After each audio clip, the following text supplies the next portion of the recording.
সন্দেশখালীর উত্তরদাঁড়ি জঙ্গল মৌজায় পাত্রপাড়া আদিবাসী অধ্যুষিত গ্রাম। মেছোভেরির লিজের টাকা নিয়ে শাসক বিরোধী তরজা। তদন্তের নির্দেশ সন্দেশখালী ২ নম্বর ব্লকের বিডিও অরুণ কুমার সামন্তর। বসিরহাট মহকুমার সুন্দরবনের সন্দেশখালী দ্বীপাঞ্চল মেছোভেরির ওপরে নির্ভরশীল। সন্দেশখালী ২ নম্বর ব্লকের বিস্তীর্ণ অঞ্চল সন্দেশখালী গ্রাম পঞ্চায়েতের উত্তরদাঁড়ির জঙ্গল মৌজায় পাত্রপাড়া আদিবাসী অধ্যুষিত গ্রাম। এই অঞ্চলে উঠল দখলের রাজনীতির অভিযোগ।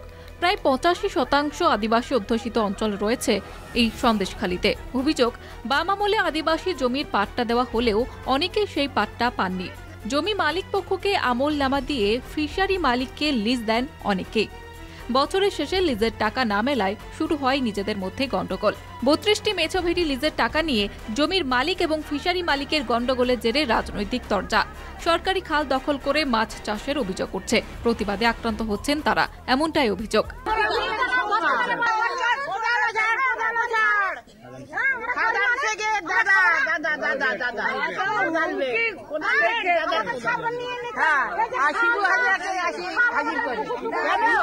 অভিযোগ ভিত্তিহীন বলে দাবি পঞ্চায়েতের।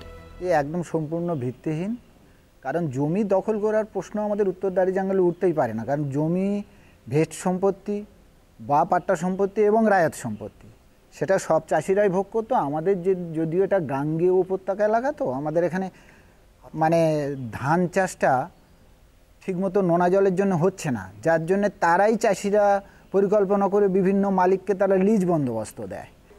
এখানে কোনো জমি জোর করে দখল করেনি তৃণমূল কংগ্রেস, আর করবে কি জন্য? কারণ তারা তৃণমূল কংগ্রেস দেয়, যারা বিরোধীরা এটা একটা আলাদা অপপ্রচার, যেহেতু আগামী দিন যাতে ২০২৪ সালের লোকসভা নির্বাচনে বিজেপি একটা প্রচার করতে পারে, এটা একটা প্রচারের মাধ্যম। বিচার চেয়ে সরব বিজেপি। আজকে 3 বছর ধরে ফিশারি করছে, অথচ সাধারণ মানুষকে যাদের রেকর্ড আছে তাদেরকে টাকা দিচ্ছে, বাদ বাকি কি পাট্টা সম্পত্তি কিংবা যারা দখল করে এতদিন বাকি আছে তাদের কাউকে কোনো টাকা পয়সা দেয় না। তাদেরকে টাকা পয়সা চাইলে তাদেরকে মারার হুমকি দেখায়, কেস দেওয়ার হুমকি দেখায়। বিষয়টি খতিয়ে দেখে তদন্তের নির্দেশ দিয়েছেন সন্দেশখালী ২ নম্বর ব্লকের বিডিও অরুণ কুমার সামন্ত। আমার কাছে কয়েকজন মিছিল আকারে এসেছিল, তারাও এরকম একটা অভিযোগ করে গেছে।